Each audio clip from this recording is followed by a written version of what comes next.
Welcome to Frap Rap. I'm your host, Aaron Goldman, aka AG, the artist formerly known on AOL Instant Messenger as GDogg with 8 G's. Yes, 1 through 7 were taken. 25 years ago, I was an AE at an ad network called L90, and my biggest client was Starcom IP. Every Thursday, I'd invite everyone in Chicago at 35 West Wacker to meet me at the Cozy across the street for coffee. And for each person that came, I'd do a freestyle rap about them. Hence the name, Frap Rap.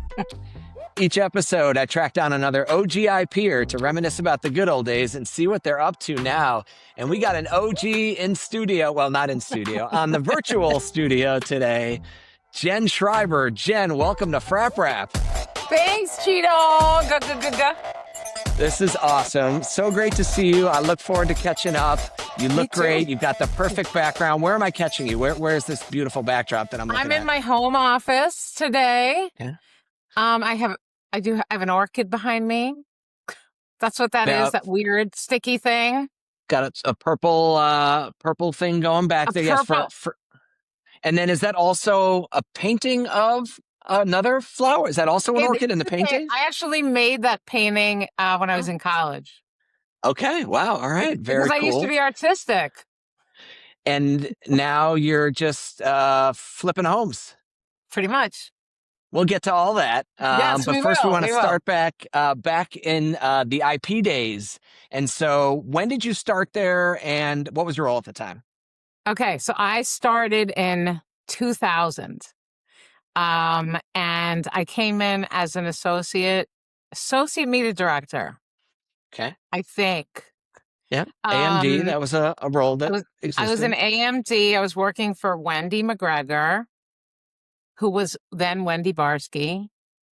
And I was working with Aaron Vogel, Angeline Gomez. Now she's Gomez.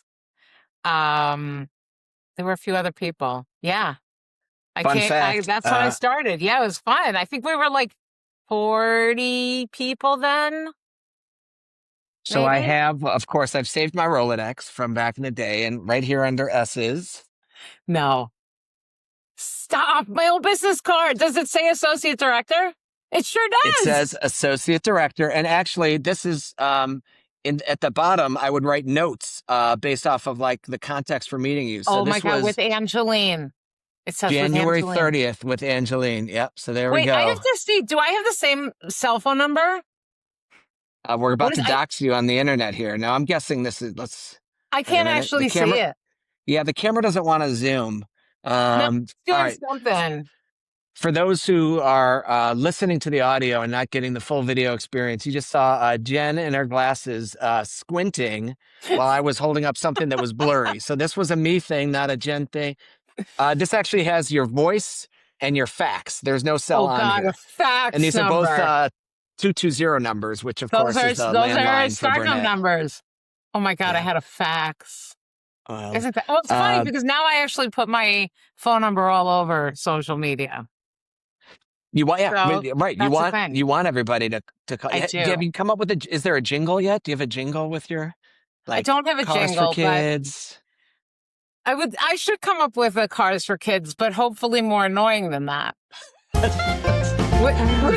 with fake voices behind those annoying little kids. I hate that commercial. I do have, so I have a bus bench I got last year, and a friend of mine did an AI of me dancing in front of it to music. So that's like the closest that I've come to a jingle. But you know what? It could happen. That's maybe incredible. You can help. I'm here to help promote you and your business. What we'll do, I want the AI Jen dancing in front of the bench. We'll put that on the Frap Rap website, which is the thing we now have. And while I guess let's just keep jumping around. We don't have to stick to the normal flow of these things. Okay. Let's start at the end. So you're in real estate, and your name and picture is a place where people put their butts, apparently around town. How did that come to be? And then we'll back up to like what parts of maybe the advertising and media world you've taken with you into this new career. Absolutely. Okay. So this year was actually 10 years for me in real estate. And it was, wow. Thank you. Thank you so much. So after Starcom IP, I sort of migrated into IP Pixel with Nick Yecke and John Rafferty. And I was doing that for a few years. And then I went to the dark side and I went to Point Roll. And I was there for, I don't know, 6 years, maybe. After just a big layoff and me becoming just done with the industry, it had changed so much. Like, I mean, I got into it in 98. So, you know, it was a long run. I was done. And the night that I got laid off, Allison Latimer happened to be in town and we had dinner. And she was like, I really want you to talk to my friend who's a coach. And I did. And that coach kind of like really helped me just totally pivot. And this was something I had always dreamed of doing and was really scared because, like, you know, you eat what you kill. There's no steady paycheck. It was so different. It was not going to be 9 to 5. Not that most of the time our job was. But I pivoted and I went full time in 2016. And here I am. And so now 10 years later, like 10 years later. you're when you went with the coach and you thought about the pivot, like was it like real estate? Was that the how, or was it just more I'm ready to leave my advertising? It was career I'm ready to leave. And the process was really kind of like uncovering, like, how do I get rid of the fears? Right? What interests me? How do I get rid of the fears? And it was like it was kind of this big aha of like, I'm the only one holding myself back here and I can do this. I've always had a good work ethic. I've always worked hard. And truthfully, and this is a little crawling back to coming from the industry that I did, I was in my mid 40s when I made the change and I had such a good network. Because of digital advertising, right? So I came into it knowing so many people, and it just took a handful of people that I knew to take a chance on me, and it all sort of went from there.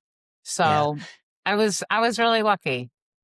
And have you been able, you know, jingles aside, have you been able to use some of the, you know, beyond the network, some of the skills from the advertising and media days? Definitely. I mean, there are a lot of skills, but I have to say, I now run banner ads.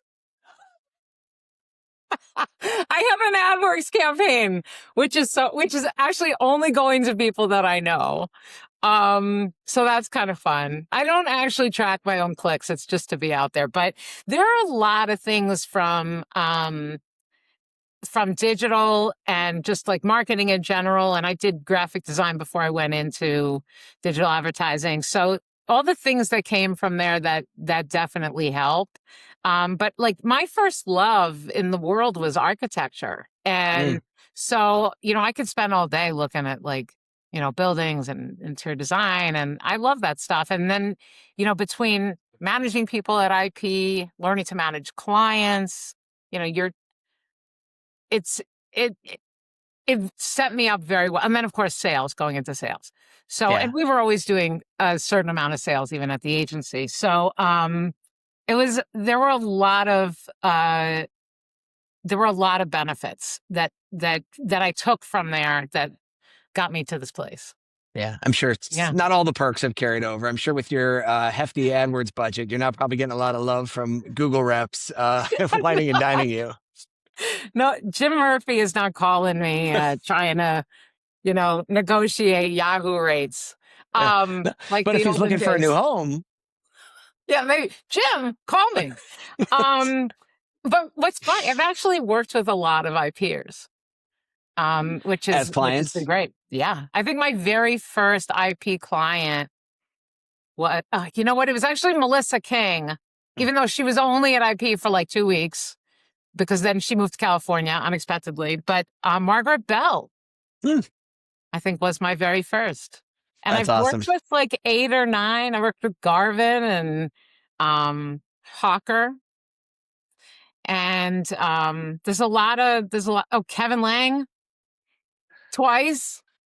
Oh, wow. Okay. Yeah, there's a lot of IPers who who called me and, let me help them. So Yeah, that's incredible. yeah. I know we Yeah. talked about and acknowledged Hillary on a previous episode too, but Yeah. always in our hearts for sure. Always.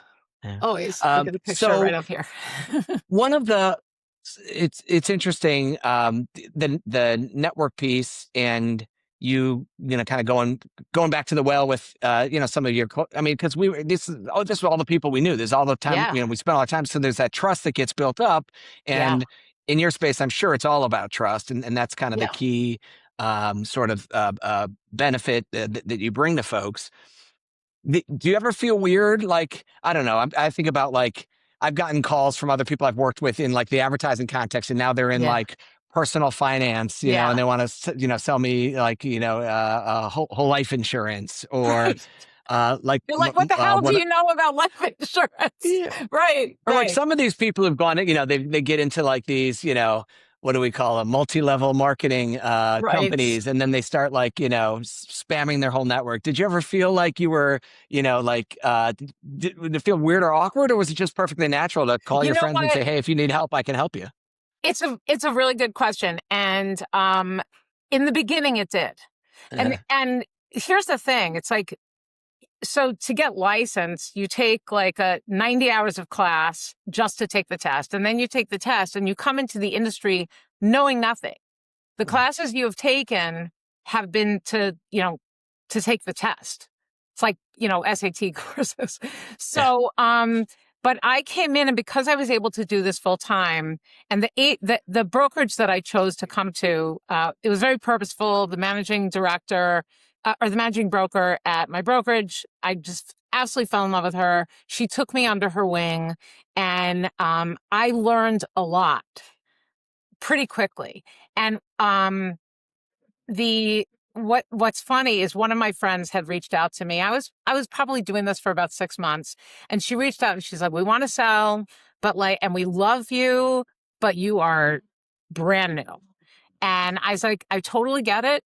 And I'm going to bring in my managing broker." And we went and we met with my friends, and she's like, I've been like teaching Jen nonstop for the last 6 months, and any questions she has, I'm going to be here.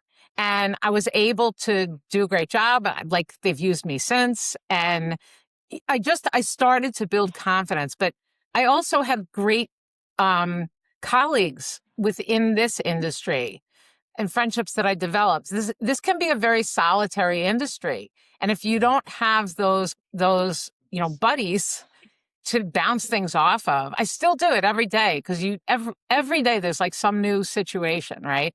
So I've had people to bounce off of. And I would say that, like, by the first maybe 18 months, I felt like, okay, I actually know what I'm doing.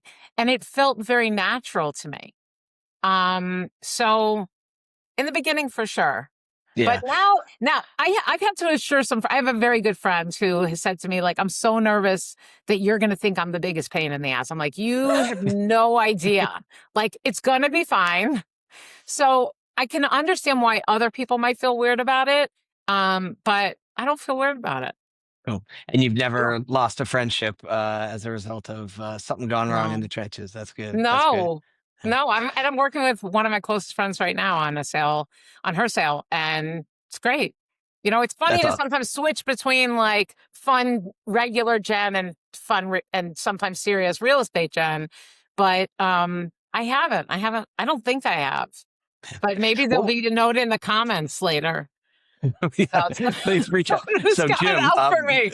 Murphy, when you're ready to buy a house, call us. And then anyone else, if you've had a bad experience with Jen, please ring this number, 8777 homes for Jen. That's it. That's it. I don't know if we can get that one. All right. So you mentioned one of the things that was different about like this career versus your first career was the sort of solitary nature of it, right? You're part of, you're part of a group, but you're really, it's you and your book and your customers, and you have to work through the process versus maybe in the IP days, you were a part of a team. There was, I don't know, 5, 6, 8 of you on an account with a bunch of other resources. Yeah. What else do you think, like when you compare and contrast, the early days of digital media to the, current days of the real estate? Like, what are some of the other things that you find to be different or interesting? Uh, okay, I need to think about that. I will say, I mean, I've made some of my closest friends in both. So Hmm. there's a crew. So Vogel, Hammy, Acuff, Navarro, like I see them all the time. Like they are still part of my closest friend group. And then I have some new friends, and you bond over the work. I think when we were Yeah. younger in IP, like we were there so much. I mean, we were gonna be such great friends anyway, all of us. So I've definitely made some great friendships. But Do you're those not groups really, mix now, or are those they separate do parts of sometimes, it? yeah. Like Okay. they know each other. Okay, that's cool. Um, yeah, which is great. I think one of the bigger differentiators is that no one else is really like in a normal transaction. Like I have my clients, I have an attorney, another attorney. There's people that are involved, a lender, but I am responsible for what I create. Hmm. And uh, that's so different than like when you are working on a team where different people are really contributing. Like in many transactions, like even though there's an attorney or even though there's a lender, the clients are coming to me to ask most of the questions because I'm sort of acting as the guide. So in that way, it's very similar in a way to being like an associate director, Yeah. or a media director, but I think I'm just more responsible for what I deliver and the experience that I give my clients.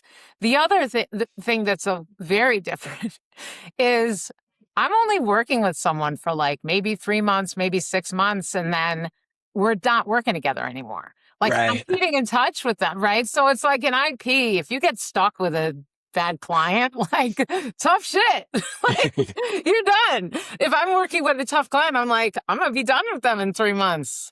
And cool, moving on. Yeah. So, and the ones who I love and who, I keep in touch with all my clients. I have an event every year to, see as many clients as I can. And I'm very good about keeping up with them. So I do work with them, repeatedly. Um, so you're not stuck with what you're given. I can change it at any point. If I want to decide that I'm not going to do, traditional residential sales and I'm just going to work with developers, like I could do that. Yeah. So I'm creating my own sort of destiny, but I'm also like, during slow times, I'm going to be slow.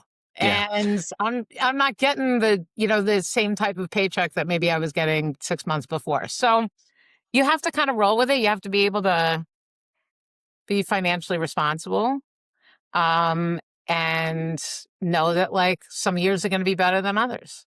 And some months Yeah. are going to be better than others. Yeah, and adapt. Yeah, I think Yeah. there's certainly a common thread around sort of that entrepreneurial spirit. I think that you've Yeah. brought into where you are now, and I think was certainly a part of like you and a lot of the folks at IP. I think Yeah. that collection of people was almost breeded that you had to have that kind of ethos and approach because we Yeah. were all just sort of like figuring it out. And um, Totally. yes, there were metrics and clients that we had to answer to, but Yeah. uh, how you got to that answer, there was a lot of room for interpretation. Absolutely.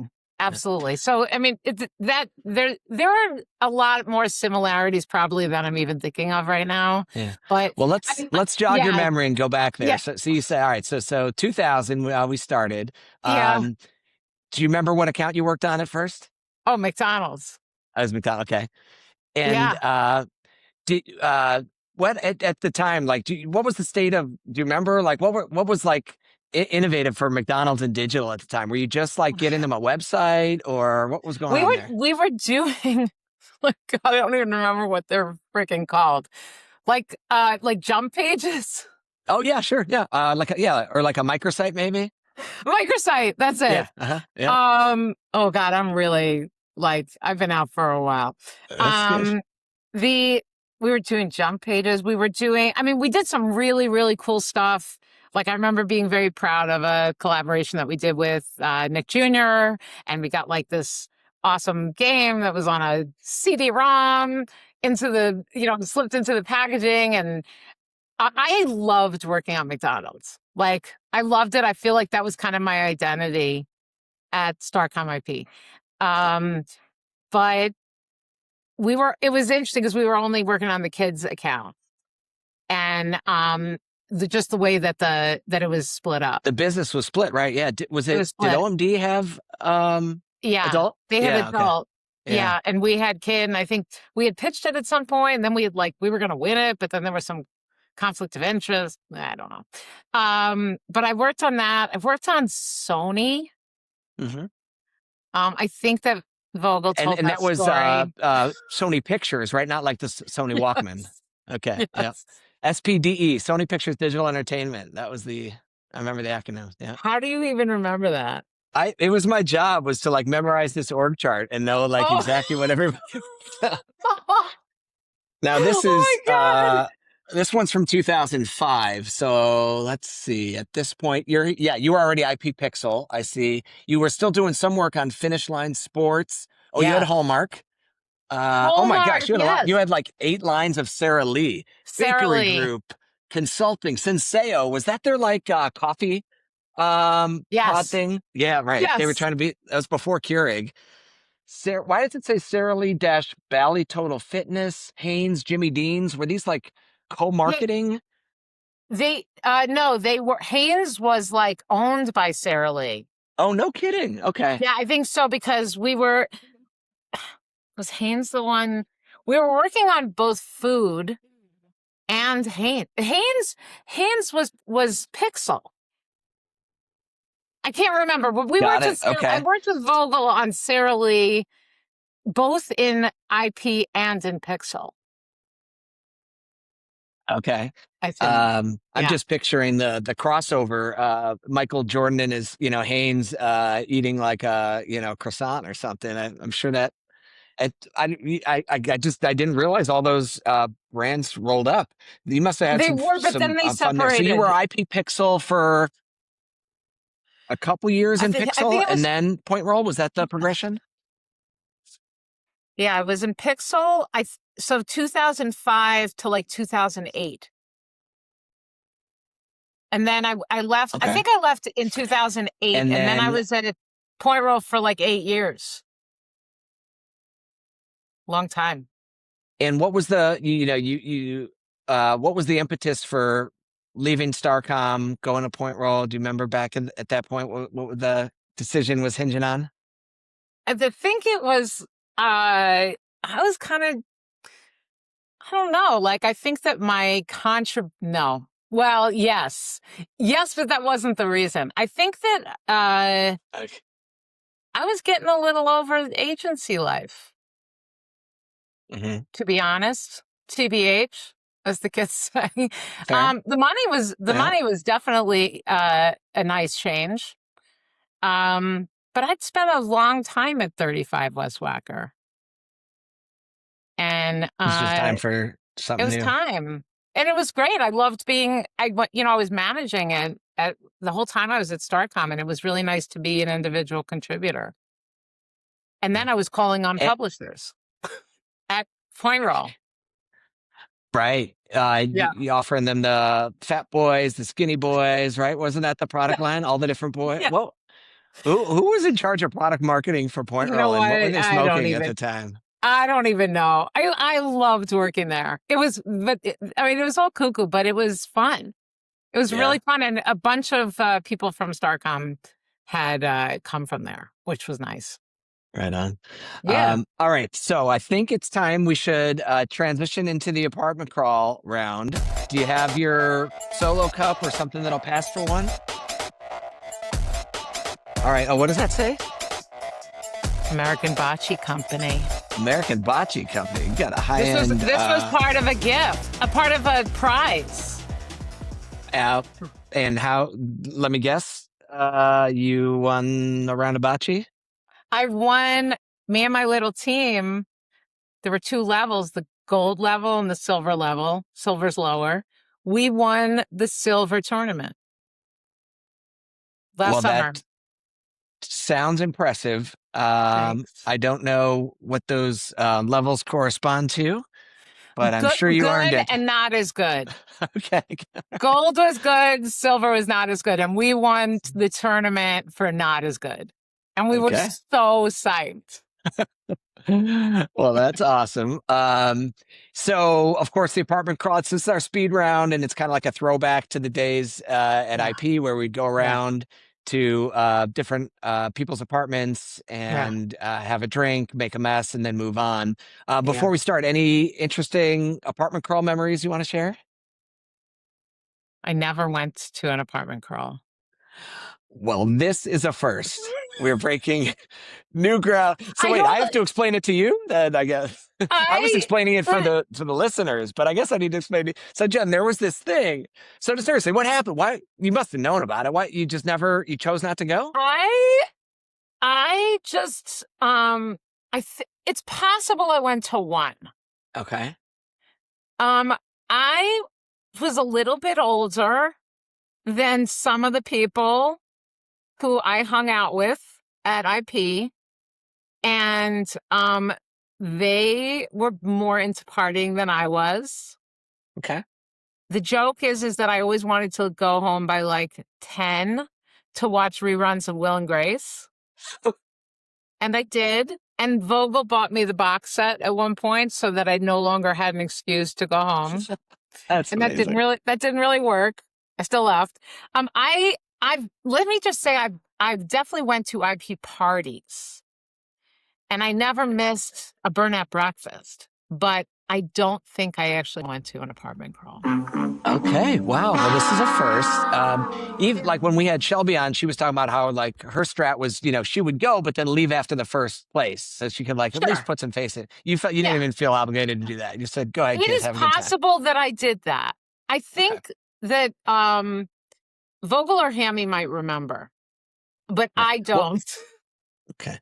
Well, and Gresham supposedly has like some footage too, so we could actually go and check the tape and see if you've been spotted at any of these, and maybe just over time you erased it from your memory for other reasons. Terrifying. I've seen some footage back from those days, and I'm afraid to know what she has. All right. Well, we'll see.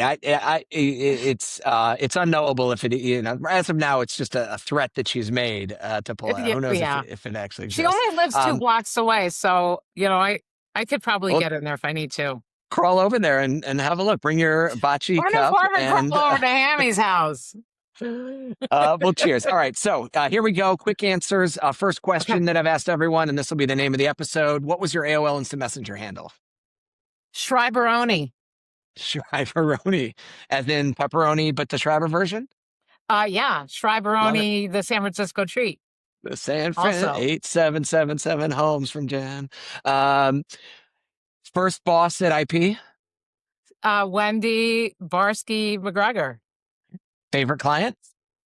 McDonald's. If you could have worked on any account other than ones that you did, what do you wish you'd have worked on? Not network solutions. Again, we got the negative answer. Now I like it. This is great. Maybe Kellogg's, but definitely not network solutions. Yeah, Kellogg's has come up a bunch with others. Miller's been a hot. Did you ever work on Miller? That was a hot one that people who weren't on it wish they could have. Anything that you regret in your career or a mistake that you made that sticks out to you now? I have a lot of regrets. I'm just kidding. I made the mistake of telling our lead client at McDonald's that I didn't love the product that was like pancakes filled with syrup with a freaking patty. And he said, even if you don't like it, you never say that to the client. And I was like, noted. I'm sure I have other regrets. I regret not going to the apartment crawls. Hey, not too late. Well, I'll meet you at Hammy's in an hour. You got it. See you at 4. Anything still on your professional bucket list? Oh my God. I'm gonna say I need to probably get back to you on that. Yeah. I'm pretty happy with where I am right now. That's great. Yeah. What are you most excited about for the year ahead? Oh, I'm excited. Let me think about that. I'd like to get some good travel in the next year. All right. Let's make it happen. Manifest it. I'm hoping Scandinavia in the next year. What about you? What are you most excited about? Oh, well, no one's ever turned the question around on me. I'm most excited about completing my Frap Rap Starcom IP org chart, getting everybody on, and then closing the season with Rashad. That is my goal. Oh my God, yes. So I hope everybody stays tuned in. It's been super fun, and we're going to make it happen. So, all right. Well, thanks for playing. Oh, the other question I ask everybody, present company excluded, favorite vendor from back in your IP days? Oh my God. Who bought us the most stuff? I'm just kidding. Present company excluded? I might have to actually say Murph, because we had a pretty tumultuous. I spent a lot of time yelling at him, but I actually really adored him. Also, Ed D'Onofrio. I love it. Yeah, was he CBS? I love Eddie D. He was Yahoo. Oh, he was Yahoo. Okay. Yeah. Eddie D. All right. Shout out. We'll tag them and see if they're lurking out there, and then can respond in the comments in kind. All right. Well, thanks for playing Apartment Crawl. We can pour out what's left. Okay. We've covered it all. And now it's time for the Frap Rap. So to close the show, you're going to have to give me, and if you have props, if you have some keywords you want to shout out, anything that will be some inspiration for me to do my freestyle. And this is just like back in the day where everyone who came to Frap Rap got a little something to work in. So what do you think? How should we do this? How do you want to play it? I'm going to throw out a word. Okay. I'll take it. Whenever you're ready. Interstitial? Interstitial. So, so one of the fun things about doing these, so we record them and they come out usually like a week or two later. But I actually had a superstitial in one of them. So this is great. We're retreading some ground. Now, what the question is, what was the difference between an interstitial and a superstitial? And if any of our listeners remember that, please do let us know. Actually, you know who's going to know it? Pranav Pandit. He commented on the last one. He knew that because we couldn't remember who made Shashkalis, and he called out it was United Virtualities. So we're counting on you, Pranav. Let us know. What was the difference between that? Unbelievable recall. So yes, we need to know. Pranav, what's the difference between an interstitial and a superstitial? And we're going to start the beatbox now. My producer Rob's going to add the beatbox in post-production, and we'll put the magic together. Here we go. Yo, yo, it's AG, and I'm rhyming off the dome. Shout out to Schreiber. She's going to sell you a home. 877, give it up for Jen, because you know we will wind until the very end. The raps come free. The next thing's going to cost you. I don't know where I got accosted, not at the apartment call, because Jen wouldn't be there. She would generally steer clear, and she would keep her nose in the air. No, just kidding. She was great, and I'm too. And that's why we rock it. We're just two crazy Jews going to do it for you all along the way. And a mazel tov is a what I say. So back in the day, we would buy these ad units. We don't even know what to call them. We would just make up some names and put a thing on it, and we'd slap it, and then we would ball them. And we would put them up, and we would shake them up, and we would raise them up in our solo cup, and we would say, Hey, we about to make it official. Let's buy yo another interstitial. We'll call it $1.20 CPM, and then we'll drive it down to the very end. And maybe if you like it, we'll put some pancakes too, and we'll stack them up high. McDonald's, it's not for you. 2 for $2 on the menu. We don't do that too because we tell you that we like it, fool. And what's next? One more keyword from you, and then we'll wrap this thing up and go back to the jewel. Osco, we'll go back to the jewel. Osco, yo. What you got for me? Another word? Yes, please. 14th floor. 14th floor. We gotta go a little more. We gotta give it up because you know we bang on the door. We knock down with Leo and his apple when he says turn the lights out. We don't mean to babble, but we're back forward. We scat. We sneak out the door and shoot him on down to the first floor. And we walk out on whacker. We don't mean to smack it. We say goodbye, peace out, and we love to laugh. I cannot wait to see what the subtitles come out with for that last part. Oh, that was amazing. Yeah, thank you for... I don't know how you do this. This was so fun. It was so great catching up. Appreciate you, Jen. Appreciate you. 1877 homes for... But that makes it seem like the homes are for you. It should really be homes from Jen, but no phone numbers that long. We're going to workshop it. So we're going to think about anyone that listening, a little bit. But it's a jingle contest. I love that you're doing this. I think this is Jen so will great. allocate her Google budget for 1 month to whoever comes up with a good jingle. Exactly. Amazing. Great to see you. Be well. You too. And we'll see everybody on the next Frap Rap. Take care. You're listening to the Mediaocean Podcast Network. For more of our shows, visit www.mediaocean.com/podcasts.